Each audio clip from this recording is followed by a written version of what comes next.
አንቺ የምትፈልጊው አለባበሴን ነው ወይስ እኔን ነው? ይርባክ ወደዛ። ዛሬ ለብዙ ጊዜ በስልክ ስናወራ የነበረችው ልጅ በአካል ላገኛት ነው። ደስ አይልም?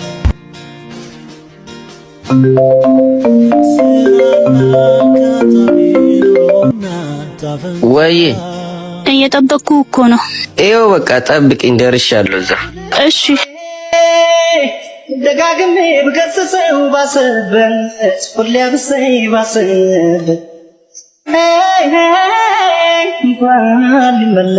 ምንድነው መስለክ የመጣኸው? ቢያንስ እኔን ባታከብር ራስን አክብረህ እንኳን አትመጣ።